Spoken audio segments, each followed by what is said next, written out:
अस्सलाम वालेकुम वरहमतुल्लाह। ستاسو ورور ستاسو کوربا زویلا همدرد ستاسو په درنه چوپړ کې حاضر دی. الله دې وکړي چې روغ جوړ او خوشحاله اوسئ. قدرمن لیدونکو، هغه څوک چې یوټیوب کاروي یا هم ټیک ټاک کاروي او په هغې کې ویډیوګانې ورکوي، هغې لپاره یو ښه خبر دی او ډېر غوره خبر دی.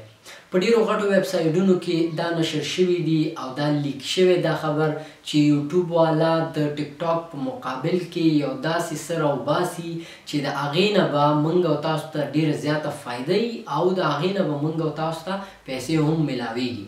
نو آیا یوټیوب والا داسې څه راوباسي چې موږ او تاسو ته به ترې فایدې؟ د دې نه مخکې چې دا معلومات تاسو سره شریک کړم، که تر اوسه پورې تاسو زما د یوټیوب چینل سمیع الله همدرد آفیشل نه وي سبسکرایب کړی، مهرباني وکړئ دا سبسکرایب کړئ او په دې ټالۍ باندې کلیک وکړئ، په دې خاطر چې زه نوی ویډیو ورکوم اپډیټ ویډیو به تاسو ته اول راځي. نو راګرځم خپلې خبرې ته. یوټیوب والا د ټیک ټاک په مقابل کې یو اپ لانچ کوي، یو اپ راوباسي چې د هغې نوم دی یوټیوب شارټ. ظاهره خبره ده د وړو ویډیوګانو لپاره همدغه نوم یې غوره کړی یوټیوب شارټ په نوم باندې. په دغه یوټیوب شارټ اپلیکیشن کې به موږ د ټیک ټاک په څیر ویډیوګانې وړې جوړو او پکې به اپلوډ کوو. نو ټیک ټاک کې او یوټیوب شارټ کې موږ له څه فرق دی او څه فایده ده؟ هر هغه څوک چې هغه دا فکر لري چې په ټیک ټاک کې زه ویډیوګانې ورکوم، د ټیک ټاک نه به ماته پیسې راشي یا به په ټیک ټاک کې مونیټایزیشن آن شي او زما په ویډیو به اعلان چلي او ماله به پیسې راکړي، نو دا سوچ یې غلط دی. تر اوسه پورې چې په سوونه میلیون فالوورز هم په ټیک ټاک کې څوک ولري، هغې ته د ټیک ټاک له طرفه هیڅ کومه پیسې نه میلاویږي او نه پکې مونیټایزیشن آن کیږي، ځکه چې دا آپشن لا په ټیک ټاک کې نه دی لانچ شوی او نه دی راوتی چې څوک د ټیک ټاک نه په ویډیو باندې پیسې وګټي. نو تاسو به وایئ چې بیا ټیک ټاک کې خلک ویډیو ولې جوړوي؟ هغې خپل شوق پوره کوي او هغې کې صرف دا فایده ده چې ته شهرت پیدا کوې، ته مشهوره کېږي، تا کې هغه کم سکل کم استعداد دی هغه ته خلکو ته ښیې او ته مشهوره کېږي، بس دا فایده ده پکې، نور پکې یو روپۍ فایده نشته. خو یوټیوب چې کله دغه اپلیکیشن یوټیوب شارټ په نوم دی دا راوباسي، نو په دې کې به د مونیټایزیشن آپشن وي. هغه مونیټایزیشن چې موږ آن کو نو زموږ په هغې وړو ویډیوګانو به موږ له پیسې راکړي.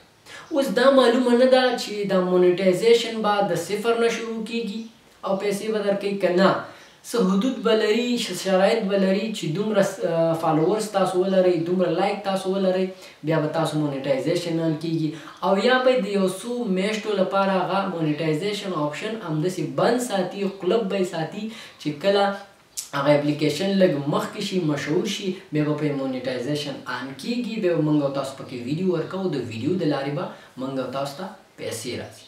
نو دا یو ښه خبر دی د هر هغه چا لپاره چې هغه سوشل ورکر دی او هغه د نیټ د لارې غواړي کار وکړي او پیسې وګټي، او هغه څوک چې هغه یوټیوب کې چینل لري او ویډیوګانې پکې ورکوي، نو هغې لپاره هم دا یو ښه خبر دی تر څو هغه نور هم پکې جرأت پیدا کړي، مشهوره شي او بیا په دغې اپلیکیشن کې ډېر زر مخکې لاړ شي او پیسې ترلاسه کړي.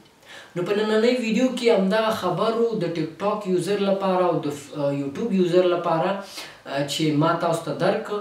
که چېرته ستاسو دغه معلومات خوښ شوي وي نو په کمنټ کې راسره خپل نظر پرېږدئ او دغه ویډیو د نورو ملګرو سره په فیسبوک د لارې او واتساپ د لارې شریکه کړئ تر څو هغوی هم د دې خبر نه خبر شي. بله خبره به زه دا وکړم چې هر چاته کوم مشکلي که هغه په ویډیو ایډیټ کې، تصویر ایډیټ کې، یوټیوب کې یا هم فیسبوک اړوند وي، نو ما ته په همدې باندې کمنټ پرېږدئ چې وروره په دې باندې ویډیو موږ ته جوړه کړه، نو انشاءالله زه به په تفصیل سره بشپړه توګه باندې تاسو ته ویډیو جوړوم او هغه به تاسو ګورئ انشاءالله او فایده به ترې لري. نو تر بلې ویډیو مو په الله سپارم، په مخه مو ښه.